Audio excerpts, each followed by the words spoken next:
In the quiet halls of television history, where the echoes of beloved characters still resonate through our collective memory, the entertainment world was shaken to its core on July 20, 2025.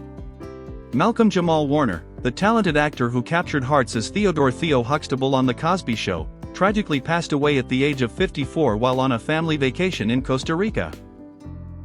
The man who had grown up before our very eyes on television screens across America, who had transformed from a teenage heartthrob into a respected actor, director, and musician, was gone far too soon. The circumstances surrounding Malcolm's death were as sudden as they were heartbreaking.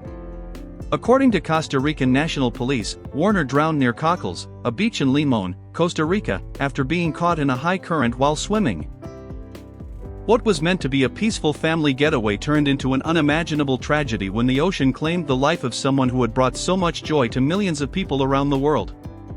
The official cause of death was listed as asphyxia by drowning, marking a devastating end to a life that had been dedicated to entertaining and inspiring others. Malcolm-Jamal Warner entered this world on August 18, 1970, in Jersey City, New Jersey, carrying a name that would prove to be prophetic. His mother, Pamela Warner, who would later become his devoted manager and fierce protector throughout his career, chose to honor two remarkable men when she named her son. The first name came from civil rights activist Malcolm X, while his middle name paid tribute to the legendary jazz pianist Ahmad Jamal.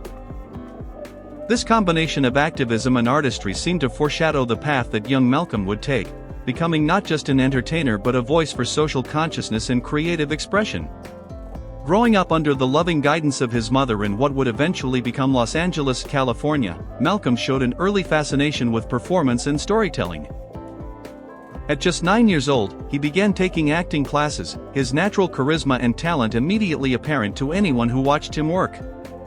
He performed on stage at the Inglewood Playhouse, honing his craft and developing the confidence that would serve him so well in the years to come. His mother, recognizing her son's extraordinary gift, enrolled him at the Professional Children's School in New York City, an institution known for nurturing young performers while ensuring they received a proper education. It was during his time at this specialized school that fate intervened in the most remarkable way. At the age of 13, on what would be the final day of a nationwide casting call, Malcolm auditioned for a new NBC sitcom created by and starring Bill Cosby. The show needed a young actor to play Theo Huxtable, the only son in what would become television's most beloved family. Out of thousands of young hopefuls who had auditioned across the country, it was Malcolm-Jamal Warner who caught Bill Cosby's attention and earned the role that would define his career and touch the lives of millions. The Cosby Show premiered in 1984, and from the very first episode, audiences fell in love with the Huxtable family and the warmth, wisdom, and humor they brought into American living rooms. Malcolm's portrayal of Theo was nothing short of exceptional.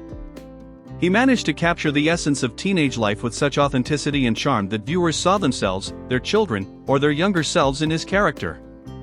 Theo wasn't just the stereotypical sitcom teenager. He was real, flawed, lovable, and genuinely human. Whether he was struggling with his studies, dealing with first love, or navigating the complex relationship between a father and son, Malcolm brought depth and nuance to every scene. The impact of his performance was immediately recognized by his peers and the industry. In 1986, at just 16 years old, Malcolm received a Primetime Emmy nomination for Outstanding Supporting Actor in a Comedy Series, an extraordinary achievement for such a young performer. This nomination wasn't just recognition of his talent, it was acknowledgement that he had helped create something truly special on television. The Cosby Show wasn't just entertainment.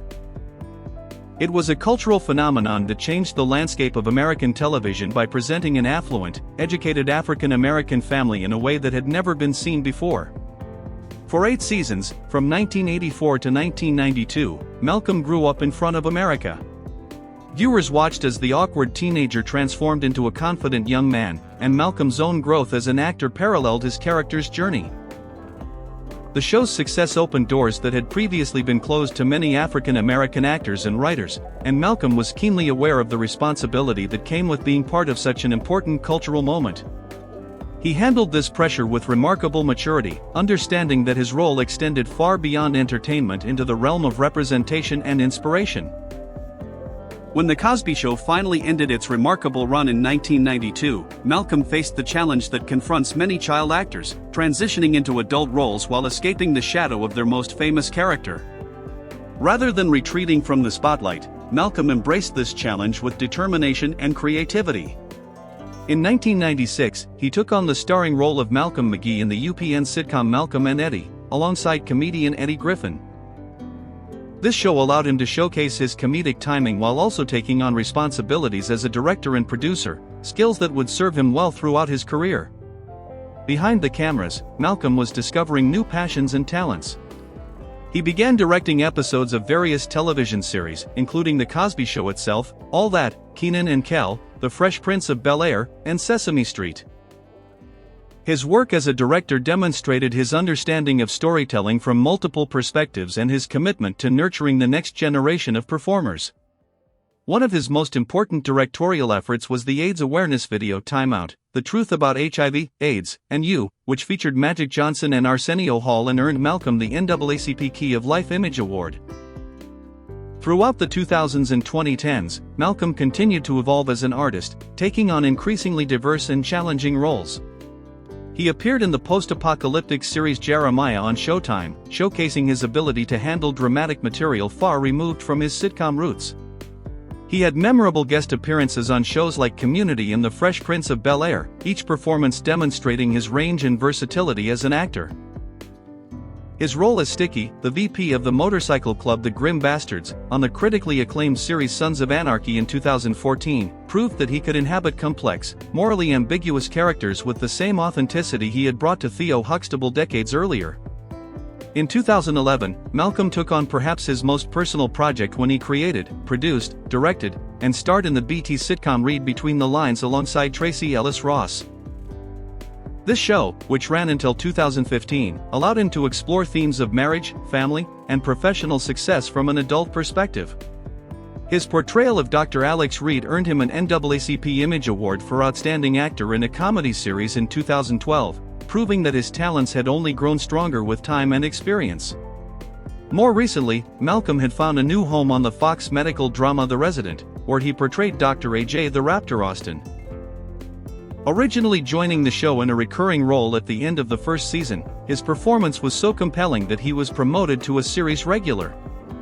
This role allowed him to showcase his dramatic acting skills while working with a talented ensemble cast, and it introduced him to a new generation of viewers who may not have been familiar with his earlier work. But Malcolm's artistic expression extended far beyond acting. He was also a Grammy-nominated musician and spoken word artist who found deep fulfillment in exploring the intersection of poetry, music, and social consciousness. In 2015, he achieved one of his proudest accomplishments when he shared the Grammy Award for Best Traditional R&B Performance with the Robert Glasper Experiment and singer Layla Hathaway for their rendition of Stevie Wonder's Jesus Children of America. His spoken word performance on this track demonstrated yet another dimension of his artistic abilities and his commitment to using his platform for meaningful expression. His passion for spoken word poetry led him to release multiple albums throughout his career, culminating in his 2022 release Hiding in the Plainview, which earned him a Grammy nomination for Best Spoken Word Poetry Album. Through his poetry, Malcolm addressed themes of identity, social justice, personal growth, and the complexities of modern life with the same honesty and insight he had brought to his acting roles. Most recently, he had been hosting a podcast called Not All Hood, with his final episode released just 3 days before his tragic death. Despite his public success, Malcolm was remarkably private when it came to his personal life. He had been married to a woman whose name he chose never to reveal publicly, citing privacy concerns and a desire to protect his family from the scrutiny that came with fame. Together, they had a daughter, and those who knew Malcolm personally often spoke of how devoted he was to his role as a husband and father. He understood the importance of maintaining boundaries between his public and private life, ensuring that his loved ones could live with a degree of normalcy despite his celebrity status.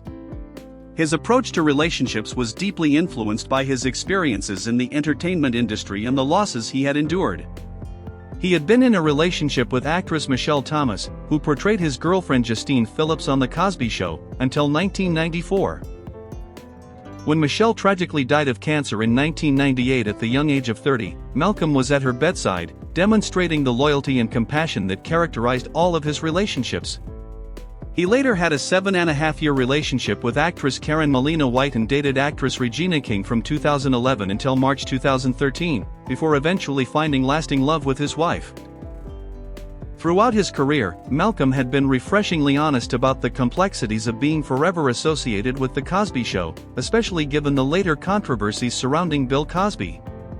In interviews, he had spoken thoughtfully about how the show's legacy had been affected by the allegations against its star, while still maintaining pride in the positive impact the series had on American culture. He understood that the show had opened doors for countless African American actors and had presented positive images of black family life that had rarely been seen on television. His mature handling of these difficult conversations demonstrated the wisdom and grace he had developed over his decades in the public eye. Financially, Malcolm had built a comfortable life through his diverse career. Various sources estimated his net worth to be between $6 million and $10 million at the time of his death, a reflection of his steady work across multiple decades in television, film, music, and other ventures. Unlike some celebrities who lived extravagantly, Malcolm had always maintained a relatively modest lifestyle, focusing on experiences and relationships rather than material possessions. He owned a beautiful home in Studio City with panoramic views, 4 bedrooms, 3.5 bathrooms, and nearly 3,000 square feet of space, but those who knew him described it as warm and welcoming rather than ostentatious. His lifestyle in his final years reflected the values he had maintained throughout his life: a commitment to family, artistic integrity, social consciousness, and personal growth. He remained actively involved in various charitable causes and had long been an advocate against teen drug use, understanding the platform his fame provided and the responsibility that came with it. He was known among his peers as someone who treated everyone with respect and kindness, regardless of their position in the industry hierarchy. The news of Malcolm's death sent shockwaves through the entertainment community and beyond. Social media platforms were flooded with tributes from fellow actors, directors, writers, and fans who had been touched by his work and his character. Many shared stories of his professionalism, his warmth, and his dedication to his craft. The fact that he died while on a family vacation, doing something as simple and joyful as swimming in the ocean, made the tragedy even more poignant. Here was a man who had given so much to others throughout his life, taken away while trying to enjoy a peaceful moment with the people he loved most. The impact of Malcolm-Jamal Warner's life and career cannot be measured simply in awards, box office receipts, or television ratings. His true legacy lies in the millions of people who grew up watching him on The Cosby Show and saw in Theo Huxtable a reflection of their own struggles, dreams, and potential. He showed a generation of young African American viewers that they could be smart, funny, complex, and valued. He demonstrated through his own career trajectory that child actors could grow into respected, multifaceted artists. He proved that success in Hollywood didn't require compromising one's values or forgetting one's roots. At 54, Malcolm still had so much more to give.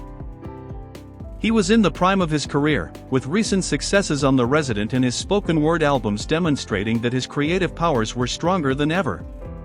He was a devoted husband and father who was still discovering new ways to express his artistic vision. His death represents not just the loss of a beloved entertainer, but the silencing of a voice that had consistently used its platform for positive change and meaningful expression. In the days following his death, as family, friends, and fans struggled to process the loss, one thing became clear: Malcolm-Jamal Warner had lived a life of purpose and meaning. From the 9-year-old boy taking his first acting classes to the Grammy-winning artist speaking truth through poetry, he had remained true to his values while constantly growing and evolving. He had honored the legacy of the men he was named after, Malcolm X and Ahmad Jamal. By using his talents and platform to inspire others and advocate for positive change. The boy who once brought laughter and wisdom into American homes as Theo Huxtable had grown into a man who continued to enrich the world through his diverse artistic expressions. Though his voice has been silenced far too soon, the impact of his work, his character, and his example will continue to resonate for generations to come. Malcolm-Jamal Warner may have left us, but the joy, inspiration, and hope he brought into the world will live on in the hearts of all those whose lives he touched. If this tribute to Malcolm-Jamal Warner has moved you or helped you remember the incredible impact he had on television and culture, please take a moment to like this video and subscribe to our channel. By sharing these stories and keeping the memories of remarkable artists alive, we ensure that their contributions to our world are never forgotten. Malcolm's legacy reminds us that a life dedicated to creativity, compassion, and authenticity can touch countless lives and leave the world a better place than we found it.